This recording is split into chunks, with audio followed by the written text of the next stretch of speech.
Hi Jeff, crew, how you doing?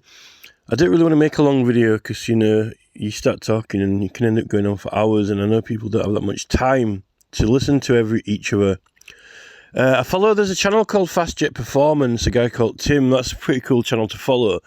But, you're just talking about basically the government lying, right? I'll try and say this as quickly as possible without wasting any of your time, right? On the e-petitions site, I've been submitting loads of e-petitions and they just keep rejecting them all. Now, this is the thing. When they reject them, only a very small number of them they put up on the website to show that they're rejected. So, like, if you go in the e-petitions site, there are different lists. There's, like, active petitions and rejected. So it looks like there's it only looks like, there are so many rejected. But that is actually only an extremely small number of how many were submitted and really were rejected, because they won't even show you them. They won't even let you see them. So you don't actually, beg your pardon, know they exist, right? So this is just an example of what they're doing. So let's say, right, if there were like, if there was 1 million petitions submitted, and if only less than 200,000 of them get put live and active, but then that means that there were, if there were 800,000 rejected, they might actually only put 300,000 on the rejected list. So it looks like there were only about 500,000 submitted, when actually there's more, but they're actually hiding them from us, and they're not letting us see them. I'd actually like to see them. I don't know anyone who's actually managed to get the information from them from Freedom of Information. They won't even tell me who the team members are. They won't even tell me the team members who are rejecting them. Now, I know that the policy for that that they're using is going against the standing orders of Parliament, right? It's actually the policy that two MPs have signed a policy, right? Tells they've got to reject all these certain things. It's just illegal. They're not allowed to do it, and it goes against standing orders and against everything of what it actually is. It would be like a court saying, don't accept to the Crown Prosecution Service, don't accept any prosecution cases.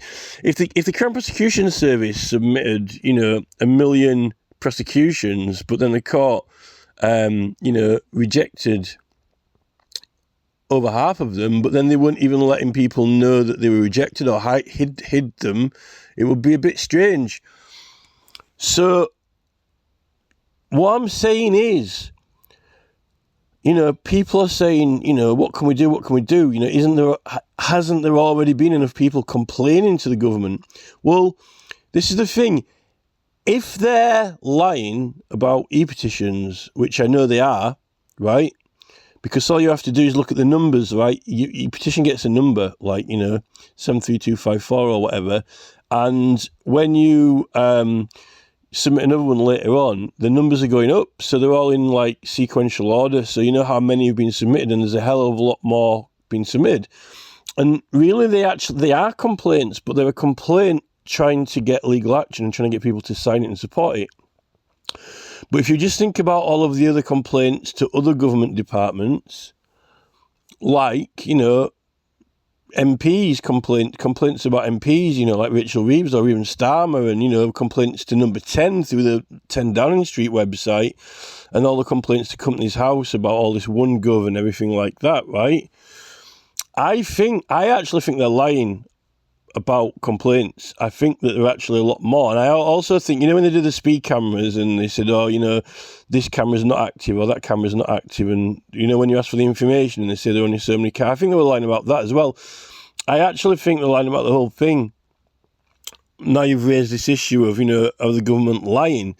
I actually think that the true number of complaints has got to be astronomical. If you look at all these groups and all these people and all these comments, and I've just watched a video of a girl in Australia, just in disbelief about what's happening to them. They've got to use digital ID to search the internet. They're using that on them now. And this Australian girl is just saying, you know, there are only 650 MPs or whatever in Australia, and how they're managing to get away with it all when there's all these people. Well, they must be just ignoring us. I think they're just lying to us and ignoring us. I've with my complaints, right, I've done really good research and really good study. And every time they come up with an excuse, I prove them wrong on it. And I cannot be wrong. I have to be right on it because it's just there. And that means they're lying. They're actually lying, making up excuses and actually falsifying statements. They're coming out with false statements. What they're actually doing, the government is hijacked illegally, because what our government has got to do is they've got to act lawfully. But they're not acting lawfully. They're actually purely lying now. And all these things that they're putting through, a lot of them they can't do. Like, European Convention on Human Rights says you've got the right to life, okay? But yet they're doing all this abortion stuff and they're doing all these assisted suicide. All that's against the right to life. And then, you know, the freedom of speech and all these other European Convention of Human Rights things. They're not actually obeying their own laws, which they've got to comply with. So, I mean, I know it's time. It's like 6 minutes. I expect you to listen to me for 6 minutes. You know, what do I know to tell anyone? But I know this. I know that with that e-petitions system, they're hiding and covering up the true figures and numbers and people's true opinion. And because they're doing it with that, and that's actually meant to be the main way you get things done, because you collect signatures to force the government to do something. And I know that Jeff isn't always the greatest advocate of petitions, but if they were working properly and if it was actually functioning as it's meant to, it would be worth doing it.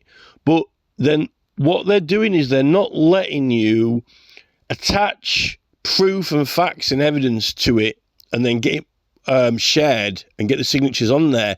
If you notice, all the ones that are getting loads and loads and loads of signatures, even though it's asking like to stop digital ID, there's never really any potent comments or points on there. And then when it gets debated, the MPs just, give whatever evidence they want to give. But yeah, it's going to be a legal case and claim that we submit. We want our facts and points included, not just what MPs want to include, you know? So it's almost kind of like if you have a legal case and your solicitor, instead of like, you know, using your statements and your evidence, the solicitor just comes up with their own argument, and it might not necessarily be the argument that you want to do it. It's a little bit like, you know, like if the Crown Prosecution Service or police were doing something wrong and it only took one case to prove it, and then it would shut them down completely from doing that again. But yet instead, your solicitor doesn't do that. Instead, he just does something that proves that you're innocent and you get off. But it doesn't actually help the overall situation for everyone else, because they didn't do it in the proper way to like expose it all and shut it all down. They only did it in the way which was only good for your personal benefit, but not everyone's benefit. But if you'd have been cleverer, and if the solicitor had done it the way that you wanted it to, if you could say, well, like, you know, this is happening and it needs to stop. So what it is, it's they're acting for their own profit and benefit, and they're continuing the scheme or whatever's been done illegally or unlawfully to continue, right? And that's how I think we're being played by the legal system. But I still think that the whole thing, they're lying about all these complaints. I think there's a lot more, and they're just using Dutch courage. Starmer's a Dutch courage guy, and he's a liar. He's a Crown prosecutor. Crown prosecutors are liars.